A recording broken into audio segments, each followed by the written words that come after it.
si yen ki ham guri le hi do na do le ada mo ingiri pute ge bongi se to kali guri barage pani tu bi yen no mon le go tu guri noi mu yo le mottu gosin মুগুরি করবো তো দূরি দূরি হালে no বাবার no পুরুমি এ নাগান বাজাল দিতে লুঙ্গুনি I আগল লো no বাজা সংছে না soi si marilio ferotne habile yo ferotne ya 내가 텔레 내가 봐 이해니 허리야 삼도 두찌 혼나 호 두찌 혼나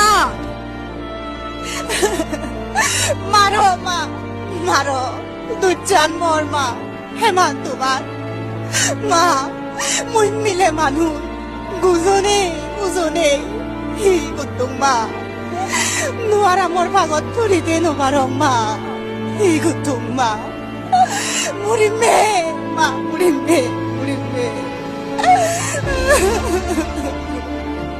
জাহ্নবীকে অনেক জিজ্ঞাসার পর তারা জানতে পারে নোয়ারাম এর জন্য দায়। চন্দ্রধর মহাজনের ছেলে নোয়ারাম।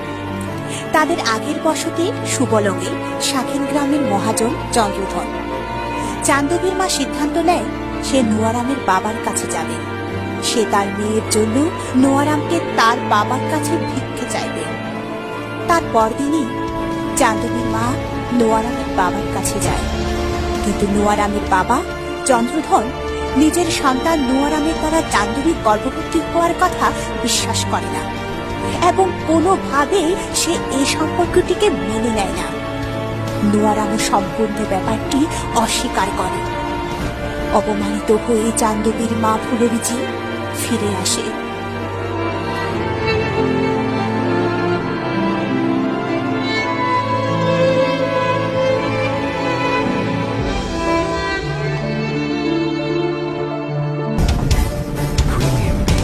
সেখান থেকে ফেরার পর জাহ্নবীর মা আর তার দাদা সিদ্ধান্ত নেয় বেশি জানাজানি হওয়ার আগে ভ্রূণটি নষ্ট করবে তারা।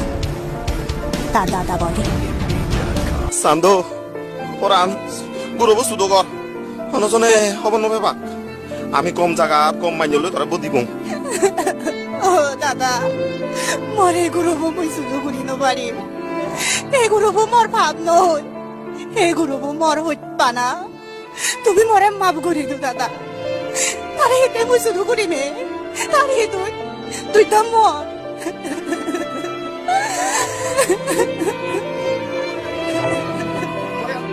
মগুটি উদু মুড়ি মারলো তা মরে আর দানানো তাকিবি বেই বলে পুলিশ নদী যার মরে চান্দুকে খুব ভালোবাসত দাদারা। একটি মাত্র বোন ছিল চান্দু, কিন্তু তাদের কথা না শোনায় দাদারা তাকে ত্যাগ করল।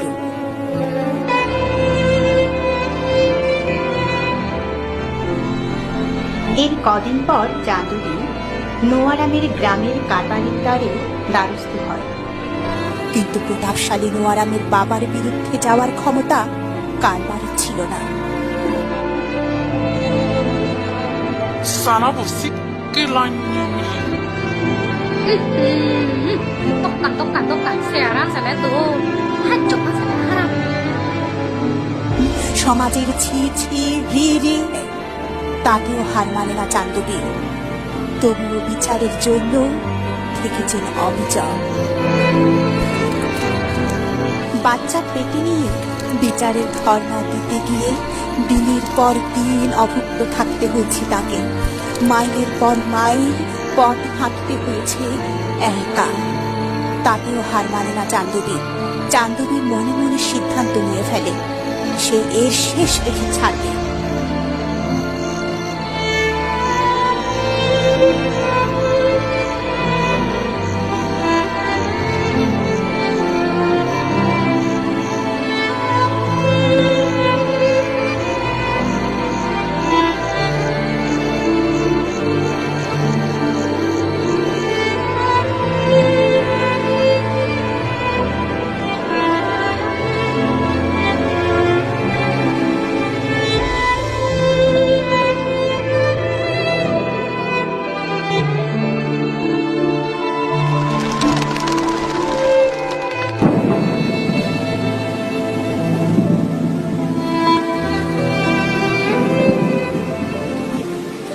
কারবারি হেডম্যান কারো কাছে সুবিচার না পেয়ে বাধ্য হয়ে রাজার আদালতে ধর্ণা দেয় চান্দবী।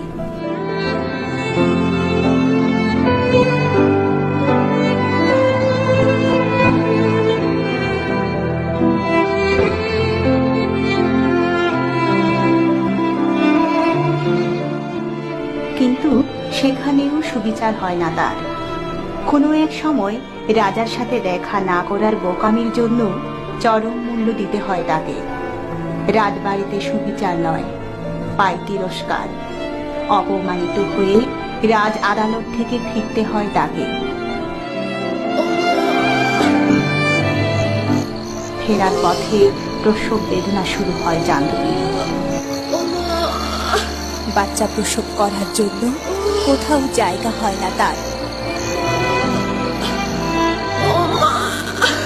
এক রাতে লাঞ্ছিত অপমানিত অসহায় চান্দবীকে একটি তং ঘরের নিচে প্রচন্ড কষ্ট নিয়ে বাচ্চা প্রসব করতে হয়। সেদিন কেউ তার পাশে ছিল না।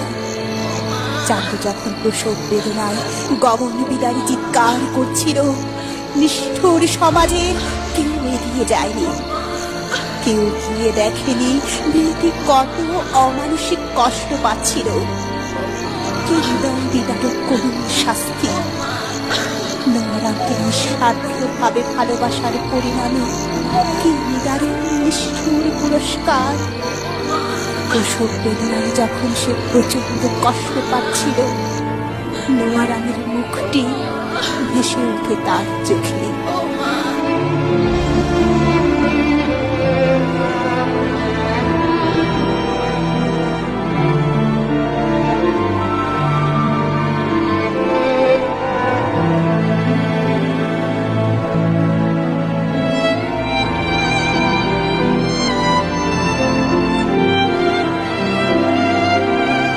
সেদিন রাতের অন্ধকারে মৃত বাচ্চা জন্ম দিল চান্দু।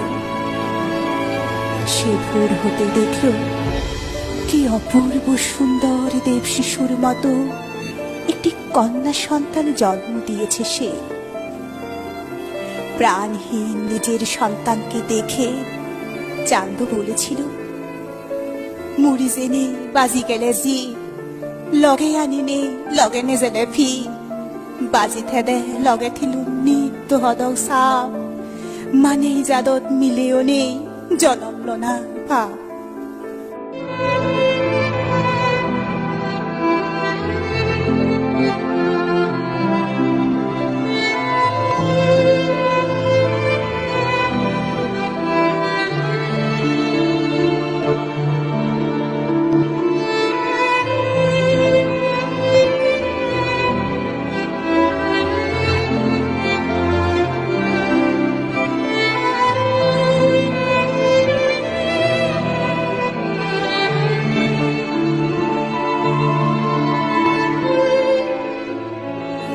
হাজার বছর ধরে এভাবেই প্রতারিত হয় চান্দবীরা, বারবার পরাজিত হয় মনুষ্যত্ব আর মানবতা।